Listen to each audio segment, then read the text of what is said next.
So I'm Tomo, co-founder, managing director of an organization called Earth Company. And my wife, Aska, and I started Earth Company about 7 years ago. We're both originally from Japan, but have been in Bali for about 7 years now. And one of the things that we do is to select and empower amazing change makers in the Asia Pacific.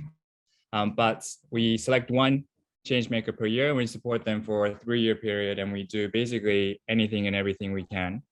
And alongside the one impact hero per year, we also select a number of finalists every year to recognize their good work. And in the recent years, we've also started to provide some support to them in the form of an accelerator program. So Ram was selected Impact Hero finalist in 2018.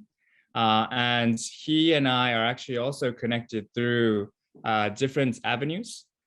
So he and I both participated in this program called the Asia Pacific Leadership Program at the East West Center in Hawaii. And one participant here, Jean, who was also working at the East West Center in the past, he kindly connected us as he was just before he was applying for the Impact Heroes program. And Ram has visited Bali a couple of times, so we've met in person. We've done a couple of workshops. So Ram has visited and worked on a project at the Green School. So he has many connections to Bali, to Hawaii, and with the Earth Company family.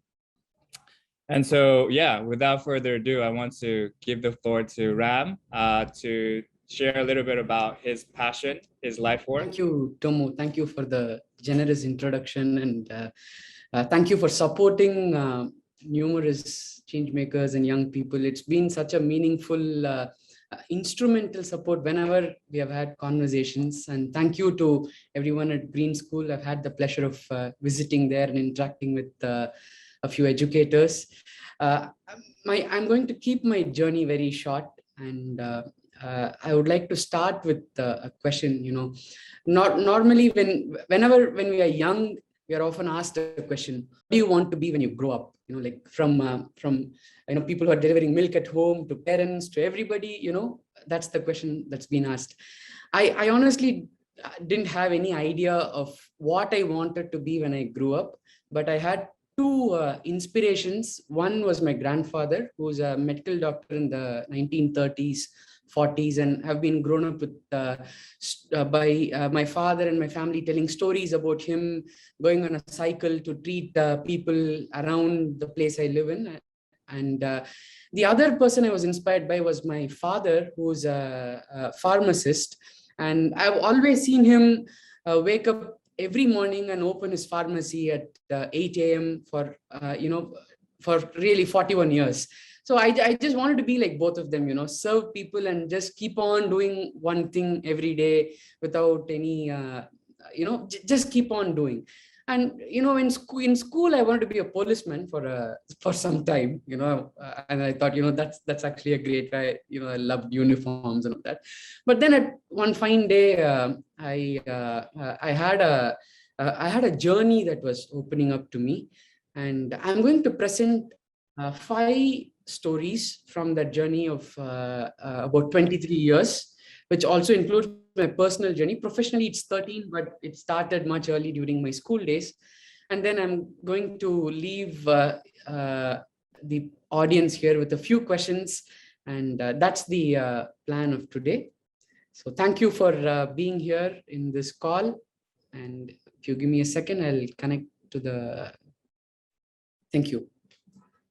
So one day I walked in my backyard, and I live in a place, an incredible country, India. And my house is that tiny house there, which is in yellow color. It's in the southern part of India, in a place called Pudukkottai. And the place is surrounded by scrub jungles and ponds, lakes, and reservoirs. It's an erstwhile British town too. We have our own currency. And because of that kind of diversity in nature, So there were peafowls right in my backyard, so they used to come and stay in my backyard for a lot of time. And every time when I kept coming back from school, I used to observe this bonnet macaque slightly walking above that, gate of the house, and then it comes back and rests in a mango tree. And, I've spent hours watching how that incredible animal is sleeping so peacefully on that bark, and observing the time of the day, the duration which is sitting there, and what is it doing, how long it's moving, which side it's turning. So these were how I spent my early days. And a little outside my home, lots of ponds are there. This is an aerial picture of a pond. You can see about 4 ponds, 3, the bigger one, and then on the left top corner, there are 2 more ponds. And these ponds were like living laboratories. You can go in there and collect frog eggs, spawn. I used to bring them, put them in a little fish tub, and wait for it to turn to tadpoles and then to froglets, and observing this journey of the metamorphosis and how long it takes, the condition of the water. And these were incredible if you're living in a place that is surrounded by nature. And a little outside the ponds are these scrub jungles. And in these scrub jungles are diversity of animals. And one specific incident that I was really inspired by was photographing this juvenile cobra.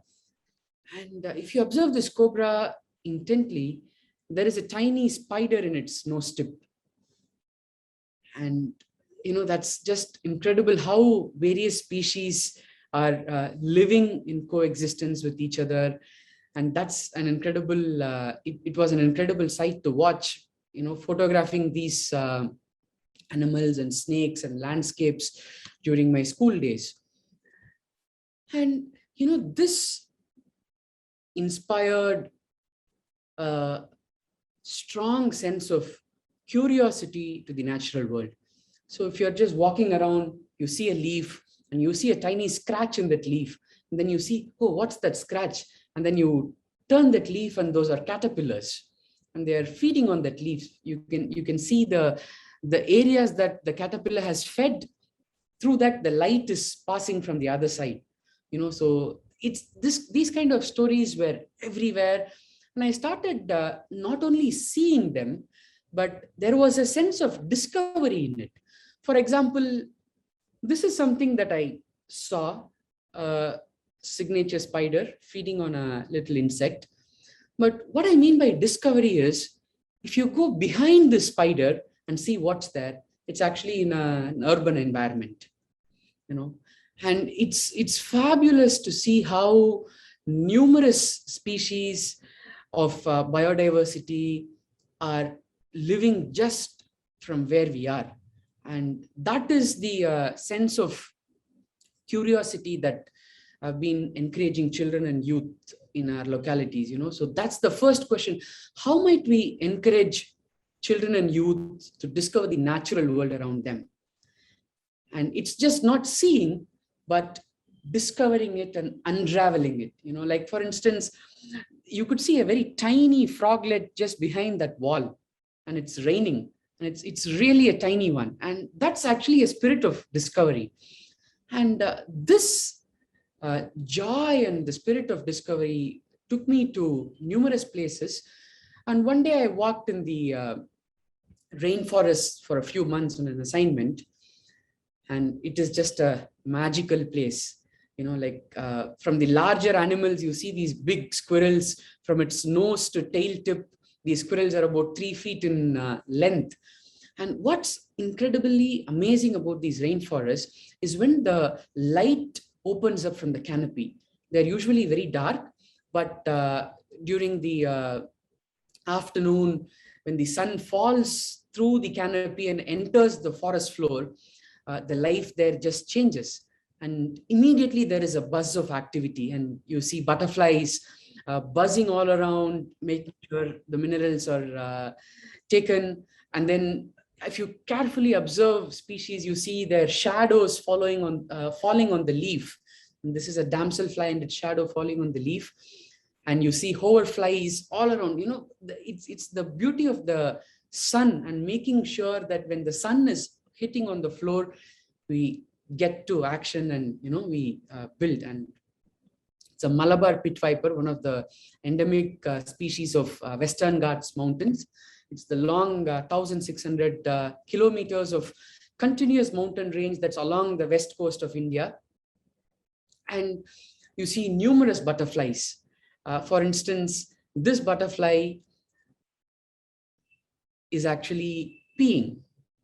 This butterfly is peeing water, So it's a process called mud puddling, where it extracts minerals from, the sand around streams, and then it excretes the water, and the minerals are filtered. And in every square foot of a rainforest, you see such species just thriving and active. And you also see the larger ones like the king cobra. This is the longest venomous snake in the world. And it is the only snake in the world that builds a nest to lay its eggs. And it's about 14 feet in length. And I was fortunate to film the snake building its nest. I mean, just picturize this 14 feet long snake making its body into a noose and gathering the leaves and piling it up on top of the other and making a really big nest and entering into this nest and laying eggs. And the beauty of the ecosystem is such that the time the cobra finishes laying the eggs inside the nest, the monsoon strikes the Western Ghats. And after 110 days of torrential downpour, you won't feel a single drop of water within the egg chamber inside the nest. And the humidity is about 96 to 98%. And that's how incredible these ecosystems are. I mean, I one of my colleagues with whom I was filming this used to say that even if you sit on that nest, it'll be like sitting on a chair. That's how intricate these nests, the leaves are woven. So what's the, when you see all these incredible species, you start to ask a question: what are they doing in the forest? And they are actually building the bulk of the ecosystem, the Shola forest, and they are like the water factories of the peninsular India. And the beauty of these forests is that whenever the southwest monsoon hits the Western Ghats Mountains, these forests absorb water like a sponge. And slowly there are tiny rivulets that are formed, and thousands of these tiny rivulets join to form bigger streams, and then they form bigger rivers, and then they flow down and they irrigate numerous villages across peninsular India. And this story of interconnectedness, the story of interconnectedness with nature is there everywhere. And not only, it's there in India, I've been fortunate to visit, but it's there in every single place that we all live. And one day I had a joy to find such an interconnected story in an Himalayan glacier. I had the joy of visiting there. And I'd like to show you a short 2-minute video of how this river Ganges starts from a glacier like this with a very narrow width, and then how it supports the culture and the ecology of the entire Gangetic Plains. It's about a 2-minute video, and I'll play that now.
that journey, you could have seen the interconnectedness with nature from the glacier all the way to the place where it drains, the Ganga Sagar River. And, this spirit of exploration leads to a question: how might we encourage children and youth to explore their connect with? That's a question that's been another driving factor for me in my work with education through stories and through films. And this spirit of exploration one day took me to a remote part of India's northeast, where one day I was walking in a remote village called Pankti. And in this particular village, there is a magical transformation that happens in the month of October. That is this bird called the Amur falcon. It does a pit stop in Nagaland. And you see these lakhs of Amur falcons from a place. Like, for instance, if I'm standing here and seeing up in the sky, it'll be full of Amur falcons. And these birds start their migration from the Russian Far East, and they go all the way to South Africa. It's a 22,000 kilometer migration, the longest by any bird of prey. And for some reason, it does a pit stop in the state of Nagaland for about 2 to 3 weeks. And nobody knew about this migration until 2013. Nobody knew that such a bird was stopping at Nagaland in India. And this migration is like what the wildebeest migration is in Serengeti, And when this migration was being discovered, a few conservationists also found that these birds were being caught in large fishing nets that were being erected, like the ones that you see in the golf courses, right? And whenever these birds fly back to their roost site, these birds are caught in these large 20-meter fishing nets, and they are put in mosquito nets, and they were harvested for meat. And it's just an opportunistic catch that was happening. But a few people, just 4 of them, Banu, who's on the right, Naga, Shashank, the next, Roko, and then the last is Ramki. These 4 of them, they actually decided that, this hunting should not happen. And they decided to put a stop to that. And they used all the ways of education and policy and civic action. And they worked with the local community to bring about a change. So from the year 2013, education programs happened there. The people who used to hunt falcons are today taking people like all of us to go there and live with them and watch these amazing migration unfold in front of them.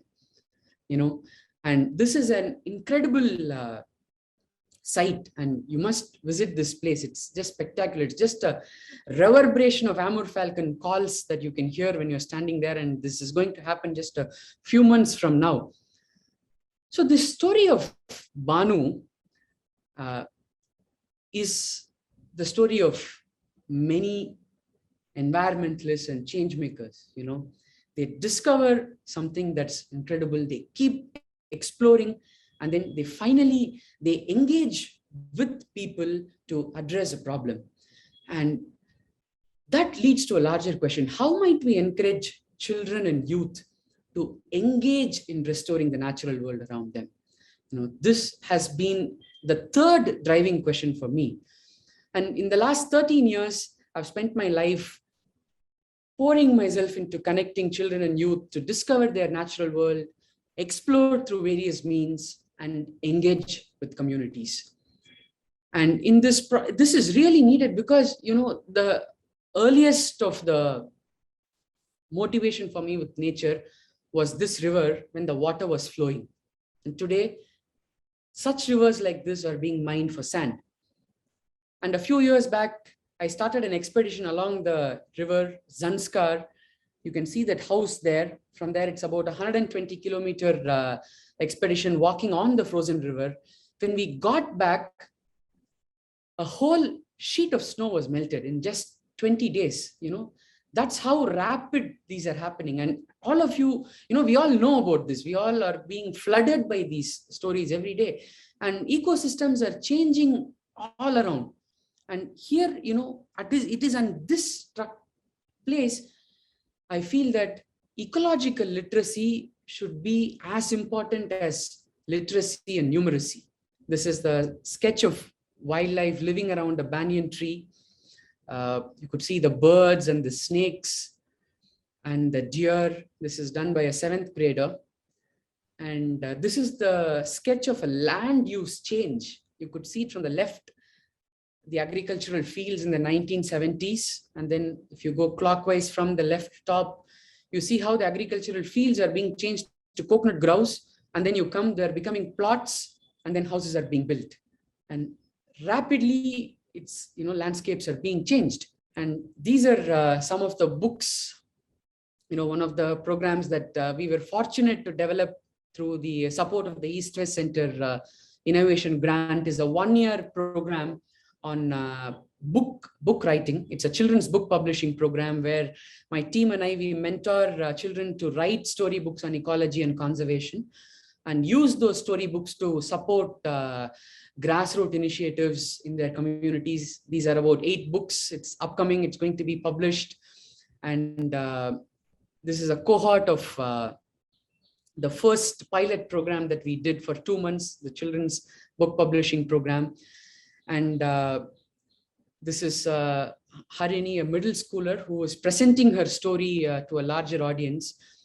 And the importance of these programs is that they give experiences to young people, and experiences changes, and when you're engaging in a slow paced experience like book writing or anything, they really build the skills of a change maker in oneself. And currently we took this program, we wanted to build a training the trainers program. So we launched a fellowship called the Earth Ambassadors. And this is Rohit. These ambassadors create eco clubs in schools. And then through those eco clubs, they connect children with nature to discover, explore, and engage. This is during a museum visit. And this is Nisha, who is another Earth Ambassador fellow from Kolkata in the East Coast in West Bengal. So she's interacting with a group of children before bird watching. And both of them are now pursuing their full-time careers in conservation. So we use this 1-year fellowship to support young people who want to get introduced to the fields of environment, conservation, and sustainability. And we do our best to support them. And in this long journey, we realized that, and by we, I mean my wife Rachita, who is in the right corner, who's there wearing a violet, dress, and we are 2 people, and we strongly believe in working with communities. We strongly believe in working with people around us. That's the best way to begin. And also working with people of diverse backgrounds. We need educators, we need policymakers, we need various kinds of people to address the environmental issue, especially the ones that are related to ecological literacy. And in this context, we found that working with the communities, like being in a rainforest, when you work as a community in a rainforest, you just feel like everything is happening in an absolute synergy. So when you work with the community, it's like being in a rainforest.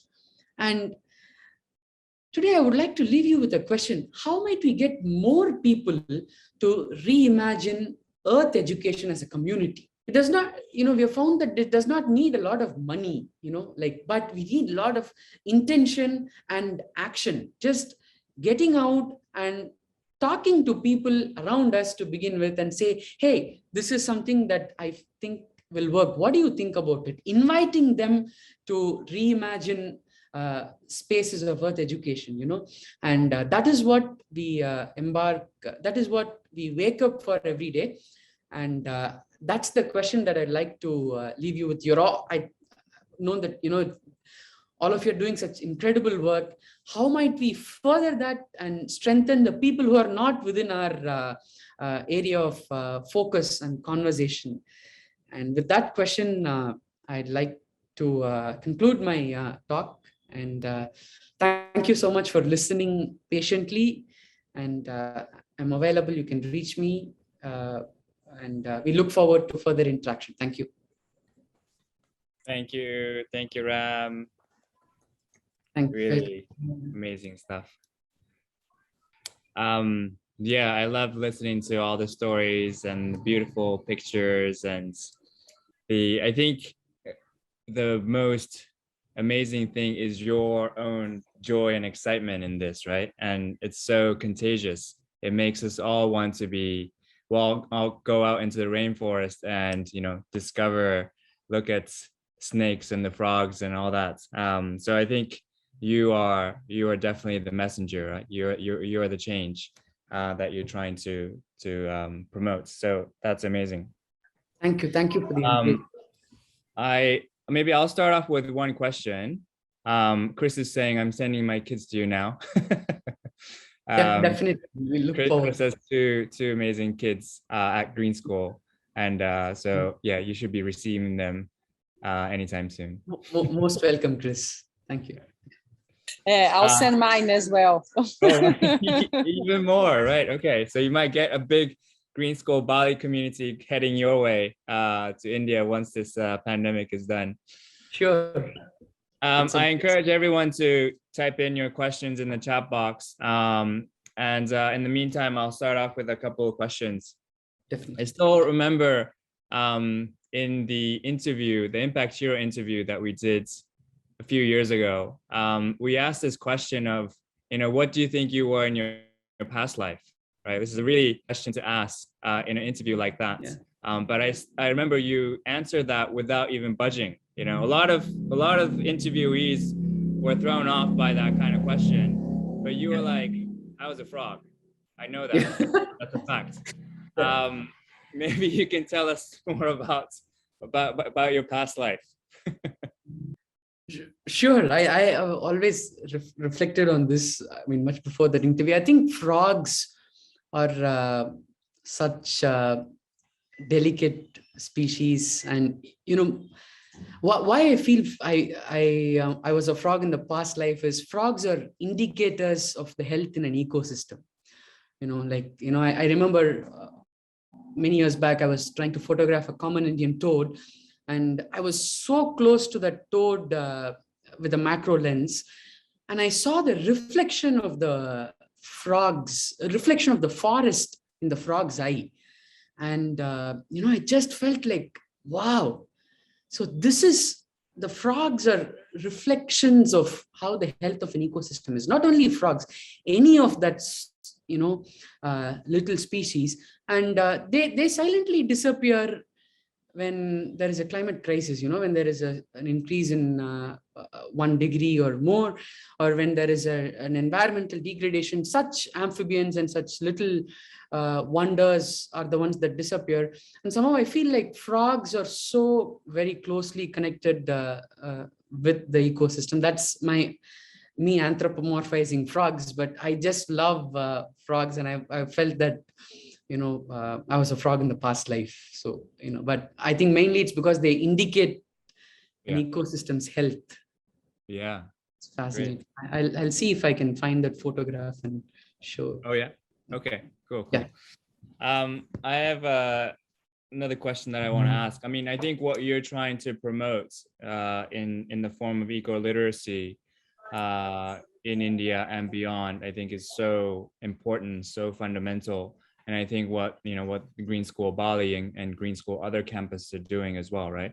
But I think in terms of both education and the environment are very long-term things, right? Just because you teach a kid about something, it's not gonna reap benefits tomorrow or next week. It takes years, it takes decades, right? And same with environmentalism. It takes centuries and millennia to build ecosystems and rainforests. And and today's world is exactly opposite of that, right? It's really about short-term gain, short-term benefits. And how do you kind of balance this tension in your education, in your teaching, and how do you encourage kids and and their parents especially in stretching their time horizons to think in those ways? Thanks for that question, Kumar. That's a very reflective question. I think we do that through conversations, and we begin with conversations, and then we try to bring that shift in mindset by making parents aware of what's going to happen in the future. Show that vision of what's going to happen 10 years from now, what's happening right now. And also in terms of education, I've had the pleasure of,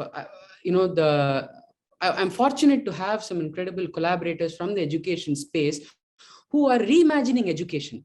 So what we do is we connect ourselves as part of that movement, because it is there. And with the current education, even from an education point of view, it is mainly rote learning. We are not preparing them even for their own success, like whatever that success is. So what we do is, hey, if you take part in a program like the one that we worked with, we used, through the East-West Center, we built a program called the Earth Authors. And it's a 1-year program where children begin with exploration, creative writing, art, storytelling, bookmaking, and finally civic engagement.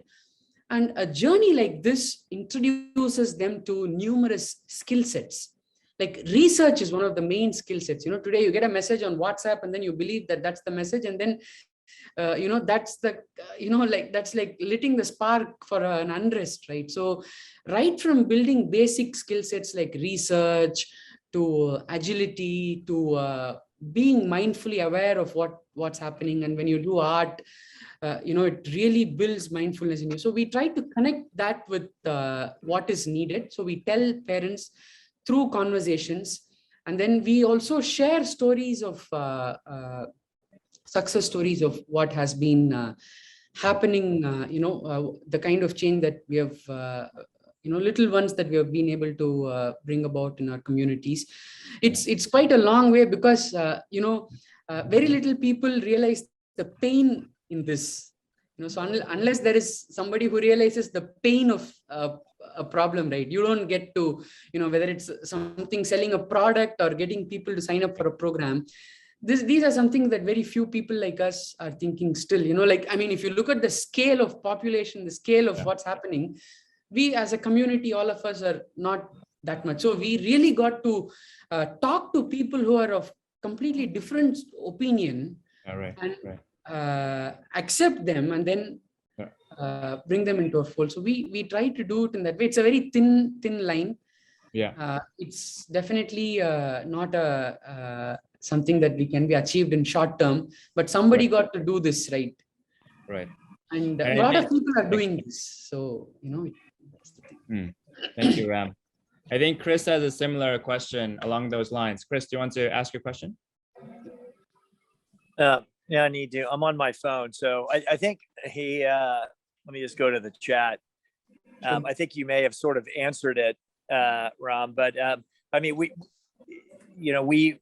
what you're talking about is a lot of what we do at Green School, right? And you saw that, and there's, I was out in the middle of the rice fields yesterday with a friend of mine who runs a program here, which is exactly what you're talking about. But we still deal with this dilemma of parents only wanting to know how their kids do in math, science, and English, or whatever language is spoken in the country, right? And and people, basically parents still have this mindset of their kids becoming doctors, lawyers, and bankers, right? It's just, that's not my view at all. But we're still in this societal mindset that's what we need to be doing. And so, you've just kind of touched upon it, but but how do we get this shift in the narrative around learning? Because the research is so clear about what is efficacious in learning, right? And what we do in most school programs, even I'd argue what we do here at Green School, is not the best way to be teaching kids. It's too much focus on memorization and then regurgitating information and things like that. I think Green School does a much better job of getting the kids out, spending time out in nature and having that connection. But I still think we missed the mark because of a societal fear that we're missing out. So how do we address this? How do we address this issue? And thanks for speaking today. You're very inspirational. I love hearing you talk. Thank you. Thank you, Chris. That's a Chris. Easy That's question. a very Easy question. sorry, Tomo. Easy question. Always. Easy questions from Chris, as always. No, thank you, Chris. That's a very pertinent question. And I don't have answers to that, honestly, but I can only share certain things from my explorations and interactions. I tried to connect with a system that's already there where such avenues are open. Like for instance, the educational policy today has certain avenues of including some of the activities that we have been talking. So, setting up meetings with the educational officers and then talking to them about giving us some ways to try certain things, like modularizing a large offering into smaller ones and trying that is something that we can do. And then the other thing is, I think increasing conversations in places, bringing different people from different sectors and inviting them that, hey, if you're a lawyer, these are some things that you can actually do for the environment. If you're a fashion designer, this is what's actually happening in that realm. So the information, the solutions are already there is what that I've figured out, but it's not been reached to a lot of people. So having these conversations, showing those success stories and say, this is something that we can set up. And then the other that really worked is giving, small incubation spaces for people to try, and also breaking down a larger problem and say, oh my God, there's so much problem. What do we do? Instead of that, no, yeah, that is there. But, what is it that the first thing that we can address? These kind of steps have worked. And we, I would probably 10 years from now, if you ask me an answer and if my team and I have addressed something systemic at a policy level, I would love to give another answer. But currently, this is what we are trying. And also, I think spreading success stories, sharing different things, sharing these success stories and inviting people really works. I find every opportunity to talk to somebody who is against what I say. And somebody says, none of this will work. Hey, why don't you listen just one minute? It's still fine. Yes, we have multiple opinions, but still, let's talk about it. So these things, though it sounds very altruistic, I think it's working. You're much more patient than I am. I usually try to spend time with people who already have that mindset, and I'll just wait for them to realize maybe in 3 years, 5 years time. But great. Let's move on to the next question. Maybe we'll get Harshini and Carol to ask your questions, and then Ram, you can answer the two questions maybe at the same time. So Harshini, do you want to go first? Sure. Thanks a lot, Tomo. Nice to be in this company where everyone's so interested in how to educate younger generation, on all things earthly, really earthly. So thanks, Ram. I'm a big fan of you. You know that, and I just saw your talk being on social media just 10 minutes ago before it started, and I immediately logged on in the middle of another formal conference that I'm attending. But this was far more interesting, so I've muted that. Just to ringing in with what Chris was talking. Chris is rather asking, I feel, as Ram said, our community, this community which actually is looking at Earth education is very small. So the impact we can make at this moment may be really tiny. And we feel that it's a difficult task to achieve in whole. But just like Ram mentioned, if we can make it a parallel kind of a model, rather than kind of trying to overtake the existing model, that would make things much more easier or give the parents also the time necessary to kind of adapt to being open to a different kind of teaching or learning for their kids. Sometimes, the changing an existing system completely is very difficult. But if we can make it a parallel model, which can also be adopted, that's, I think, something that is easier to achieve. And then as time goes, people will realize what exactly is the better option. And then hopefully they'll switch on to this kind of methods. Anyway, but my question to Ram was really on how he manages to I think it has a lot to do with Ram's demeanor as well, which is very, very kind of, inviting for others to connect with. But how can, in addition to the content that you have, which is excellent, what other characteristics as an educator or as a conservator would you need to actually get through to people, get through to your audiences and make positive change? Question. Yeah. So not on the what, but how, right? On the pedagogy or the methodology. Yeah, great. Thank you. Carol, you want to ask your question, and then Ram, you can take Yeah, I mean, I was actually really curious about the how. So it's actually very nice that you put us together. But I also wanted to mention, I was fortunate enough in my life to have been exposed to nature in a very deep level since my young childhood. And I could resonate so much with you, Ren, like when you're talking about like the observation of the forest and the animals and, just the beauty of nature, of the transformation that happens and the life that is just flourishing from just, sometimes from even in urban environments, and how strong it is.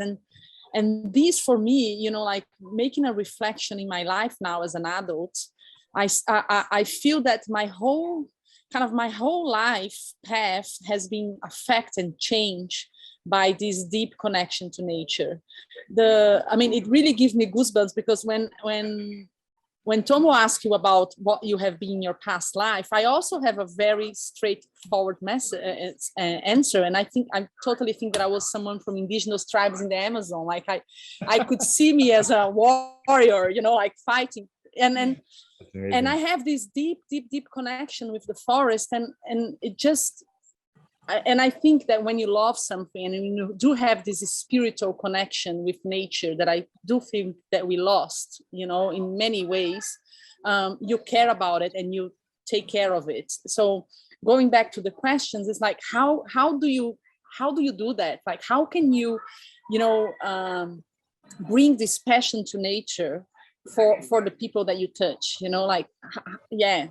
how do you bring this connection that it's so important and it's so needed? Wonderful. Over to you, Ram. Yes, Tomo, processing the questions. Maybe we can ask Carol to talk about her Amazonian past life in the meantime. I'm just kidding. Okay, Ram, go ahead. I'll answer Carol's question first, and then I'll come to Harshini. Harshini, thank you for joining despite on a very short notice. Really means a lot. Thank you. I think how do you bring that connect, Carol? I feel walking is very important. I've really felt just walking with people, at least in the last 2-3 years, walking with them and having a conversation, and then showing them what it is. That is one thing that has really helped me bring about that passion in people. And the second is sharing the stories. Every time when I've shared these stories, I've felt that that dormant spark it lights up, because we are all connected with nature, but because it's the disconnect and because we're moved far away, it's that request. I think stories really help. And then the third is also in inviting people. I remember, Rachita, my wife and I, we had a zero waste wedding a few years ago. And we were very particular about that. And we once had a conversation with a cook who is organizing, cooking food for our, and you would know that in India, the weddings are like 500,000, like big, So this concept of plastics and, it's all very, very outwardly, actually, honestly, so, then really walking with that person, Sriram's name is Sriram, around and say, hey, this is what it is. And, listening to them, accepting their thoughts, that actually, these two have really helped, bring about that passion. I remember even a couple of few months earlier, before the pandemic, this cook had called and said, we've been organizing a couple of other zero waste weddings, and we've been promoting this. So, I think that stories, listening, walking, and inviting people, say, these are some things you can actually do, and opening that out clear for the other audience, really, I think it's helped me kindle that passion. And with Harshini's question, that's actually that's quite a tough question. I want to share something that I learned about 3 years back when I met a public policy maker and an urbanist. And, I have not had an opportunity to converse with him for a lot of time, but a couple of times I have met him.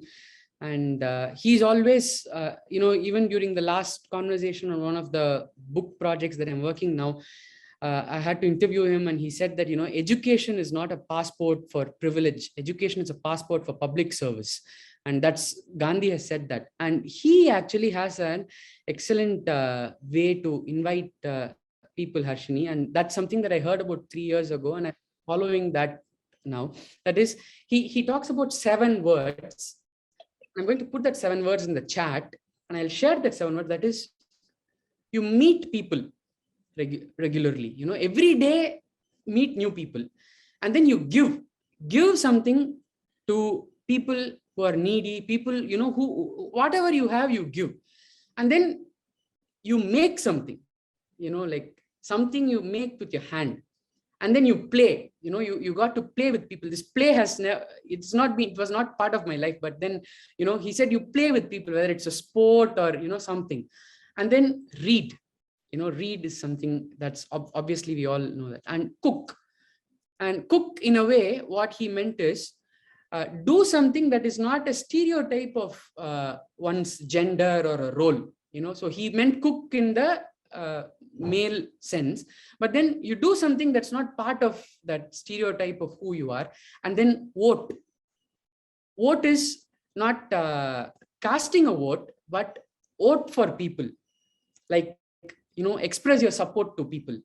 I think this, he says, if you keep on doing this, I'm trying to find that link to this article. His name is Ashwin Mahesh. You do Google about them. But I've been planning, I've been doing this for about 3 years from now. And, like many times, whenever I interact with Tomo, Aska, and a very few people like them, Ashwin, I get this really golden nuggets that I try to apply in everyday context. And that has really helped, Harshini, that, like you meet, give, make, play, read, cook, and vote. Every day, if we can do that, I think we are moving our ball a little forward in whatever purpose and whatever we are doing. Wow. That's great. Thank you so much, Ram. Not at all. Welcome. Thank you, Ram. Yeah. Maybe we are getting close to the end of this event, sadly. But since you were talking about walking, Ram, I know you have some plans for a great walk. And we've been talking about this for, I think, a couple of years now. And I really cannot absolutely wait until you make this ambitious plan come true. Maybe you can tell the audience. Oh, sure. The idea is a long story of a travel, which I will keep it for another day. But I think the walk, primarily I felt that, Carol, I think it's also an answer to one of your questions. Everything is happening so fast, like it's whatever message that we have with great clarity, with strategy and values and all of that, unless we get people to really slow down, I feel like it's very hard to engage with them. Both Rachita, my wife, and I have been reading a lot about walking and voyaging and meeting people. So this walk that I'm planning is to walk to various places that I have visited in the last 20 years, and many of them which has absolutely changed, completely changed. Like even a couple of days back, I was visiting a place where I had photographed a few peasant-tailed jacanas. It's a bird, and that wetland is not there. There is actually a college there. It's an irony, but there's a college there. So and walking as a metaphor, where if you walk, things will happen. Walk as like you take the first step, go to the next step, and then and visit these places, tell unheard stories of our connect with nature, around our localities. We have broader stories, like glaciers and how glaciers are important, how rivers are important, how landscapes are important. But there are stories like that in every locality.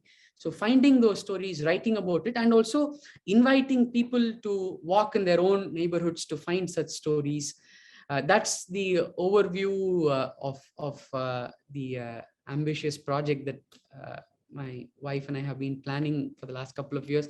For a few reasons, it didn't happen. But one good thing is in the last, we put a really good starting point last week for that, and it's a very concrete one. And so I'm hoping that that's going to happen at least, like a year from now or something. But yes, so the idea is to, walk as a metaphor in whatever it is, and walk as a means of slowing down and, talking to people, looking at ecosystems, and bringing change in our own localities, from our own doorstep and from our own neighborhood. I'm sure when you do this long walk, I'm sure there'll be a lot of people from Green School as well as Bali joining you in segments of this walk. So do let us know when this is about to happen. Sure. Great. Well, thank you so much, Ram, for spending time with us. I love this event. I feel energized, and I want to just go sit out in the rice field, or in the, go surfing and being in the ocean after this. Thank you so much. Thank you. It was amazing, Ram. Thank you so much. Thank you so much, Tomo, as well, to, doing this partnership with us and for bringing Ram here to talk to us. We're very happy, and Ram was amazing, very, very inspiring. I also want to go to the forest and just be observing frogs. And so thank you so much, and congratulations for the beautiful work that you do.